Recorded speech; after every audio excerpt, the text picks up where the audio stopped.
सच में घर मंदिर बन गया। बरेली के एक छोटे से गांव में शादी की चहल पहल थी। माँ नई बहू के स्वागत की तैयारी में लगी थी।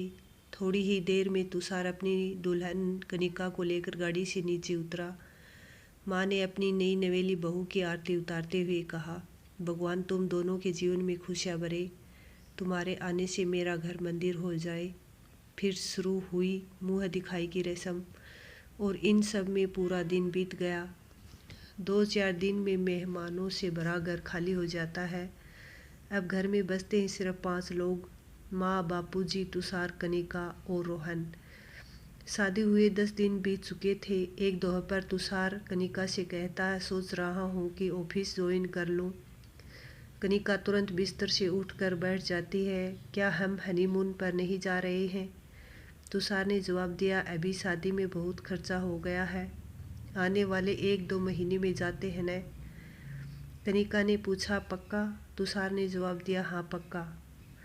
अगले दिन तुषार ऑफिस के लिए निकल जाता है। शाम को तुषार घर पहुंचा तो देखा कि माँ, बापूजी, रोहन कनिका के साथ टीवी देख रहे थे। माँ कनिका से कहती है, लो बहू, आ गए हमारे नवाबजादे। थोड़े समय में डिनर करने के लिए परिवार के सभी सदस्य बैठते हैं। बापूजी ने तुषार से कहा, अब तुम्हारी शादी हो गई, रोहन को लेकर हमें कोई चिंता नहीं है। तुम उसकी पढ़ाई देख ही रहे हो। सिर्फ एक इच्छा है, बैकुंठ जाने से पहले मैं और तुम्हारी माँ हरिद्वार जाना चाहते हैं। बिल्कुल बापूजी, मैं आप लोगों की यही इच्छा पूरी करूँगा। तुषार ने हामी भरते हुए कनिका की तरफ देखा और मन ही मन सोचने लगा कि पत्नी को खुश करूं कि माँ बाप को। खाना खाने के बाद तुषार और कनिका कमरे में जाते हैं। कनिका थोड़ी नाराज़ लग रही थी। तुषार समझ गया कि उसे हनीमून पर जाना है। अगली सुबह वह बापूजी से कह देता है कि मैं पहले कनिका को हनीमून पर ले जाऊंगा, उसके बाद आप लोग हरिद्वार जाना। बेटे की इस बेरुखी से पिता को दुख हुआ। वह बोले, मेरा तो ठीक है बेटा, लेकिन अपनी माँ के बारे में सोच, वह कल से कितनी खुश है। तुषार बिना कुछ कहे चला जाता है।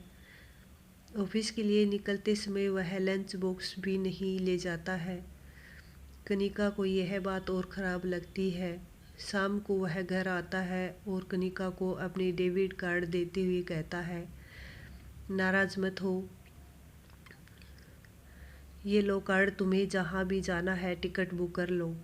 अगले दिन तुषार के फ़ोन पर बैंक का मैसेज आता है। वह समझ जाता है कि कनिका ने आखिर टिकट बुक कर लिया।